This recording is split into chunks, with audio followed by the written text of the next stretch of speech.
ഗുജറാത്ത് രാഷ്ട്രീയത്തിൽ നിന്നുള്ള ഒരു ഞെട്ടിക്കുന്ന വാർത്തയിലേക്കാണ് ഇന്ന് നമ്മൾ ശ്രദ്ധ തിരിക്കുന്നത്. ജനാധിപത്യ സംവിധാനത്തിൽ വോട്ടർമാരുടെ വിധി എന്തായാലും അത് അംഗീകരിക്കുക എന്നതാണ് തിരഞ്ഞെടുക്കപ്പെട്ട പ്രതിനിധികളുടെ കടമ. എന്നാൽ ഗുജറാത്തിലെ ആനന്ദ് മണ്ഡലത്തിൽ നിന്നുള്ള BJP MP മിതേഷ് പട്ടേൽ ഇതിന് വിരുദ്ധമായൊരു പ്രസ്താവനയുമായി രംഗത്തെത്തിയിരിക്കുകയാണ്. കോൺഗ്രസ് ജയിച്ചാൽ ₹1 പോലും വികസന ഫണ്ട് തങ്ങൾ നൽകില്ല എന്നാണ് അദ്ദേഹത്തിൻ്റെ പരസ്യഭീഷണി. വോട്ടർമാരെ ഭയപ്പെടുത്തി വോട്ട് നേടാനുള്ള BJPയുടെ തന്ത്രമാണിതെന്ന് ആരോപണവുമായി പ്രതിപക്ഷം ഇതിനോടകം തന്നെ രംഗത്തെത്തിക്കഴിഞ്ഞു.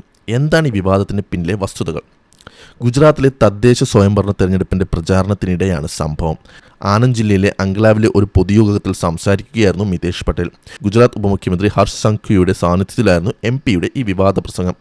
പട്ടേലിൻ്റെ വാക്കുകൾ ഇങ്ങനെയായിരുന്നു: അംഗ്ലാവ് നഗരസഭയിലോ താലൂക്ക് പഞ്ചായത്തിലോ ഒരു കോൺഗ്രസ് അംഗം പോലും ജയിക്കാൻ പാടില്ല. കോൺഗ്രസ് പ്രതിനിധികൾ ജയിച്ചാൽ അവർക്ക് വികസന പ്രവർത്തനങ്ങൾക്കായി എൻ്റെ ഫണ്ടിൽ നിന്ന് ₹1 പോലും അനുവദിക്കില്ല. ഇത് ഈ സ്റ്റേജിൽ നിന്ന് ഞാൻ പരസ്യമായി പ്രഖ്യാപിക്കുകയാണ്. ഈ വാക്കുകൾ കേട്ട സദസ്സിലുള്ളവർ ഞെട്ടിയെങ്കിലും MP തൻ്റെ നിലപാടിൽ ഉറച്ചു നിൽക്കുകയായിരുന്നു.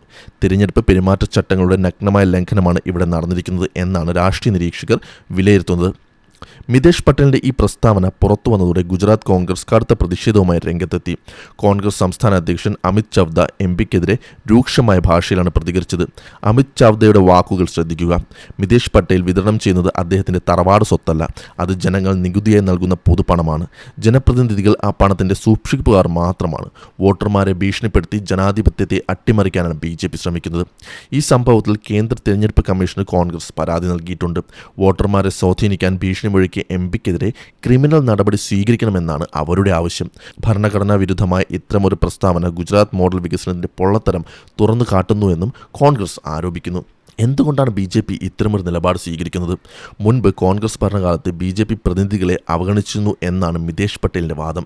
പ്രതികാരം ചെയ്യാനാണ് താൻ ഇങ്ങനെ പറയുന്നതെന്ന് അദ്ദേഹം ന്യായീകരിക്കുന്നു. എന്നാൽ കഴിഞ്ഞ കുറേ വർഷങ്ങളായി ഗുജറാത്തിൽ ഭരണം നടത്തുന്നത് BJP ആണ്. എന്നിട്ടും വികസനത്തിൻ്റെ പേരിൽ ജനങ്ങളെ വേർതിരിച്ച് കാണുന്നത് ജനാധിപത്യത്തിന് ഭൂഷണമല്ല. ഒരു MP എന്ന നിലയിൽ മണ്ഡലത്തിലെ മുഴുവൻ ജനങ്ങളെയും പ്രതിനിധീകരിക്കേണ്ട വ്യക്തിയാണ് അദ്ദേഹം.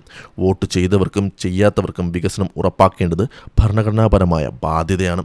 വികസന ഫണ്ട് വിതരണം ചെയ്യുന്നതിൽ രാഷ്ട്രീയ വിവേചനം കാണിക്കുമെന്ന് പറയുന്നത് സത്യപ്രതിജ്ഞാ ലംഘനം കൂടിയാണ്. ജനവിധി എപ്പോഴും സ്വതന്ത്രമായിരിക്കണം. ഭീഷണികൾക്കോ വാഗ്ദാനങ്ങൾക്കോ വഴങ്ങിയാകരുത് ജനാധിപത്യത്തിലെ വോട്ടെടുപ്പ് നടക്കേണ്ടത്. മിതേഷ് പട്ടേലിൻ്റെ ഈ പ്രസ്താവന വരാനിരിക്കുന്ന തദ്ദേശ തിരഞ്ഞെടുപ്പിൽ വോട്ടർമാരെ എങ്ങനെ സ്വാധീനിക്കുമെന്ന് നമുക്ക് കണ്ടറിയാം. തിരഞ്ഞെടുപ്പ് കമ്മീഷൻ ഈ വിഷയത്തിൽ എന്ത് നിലപാട് സ്വീകരിക്കുമെന്നതും നിർണായകമാണ്.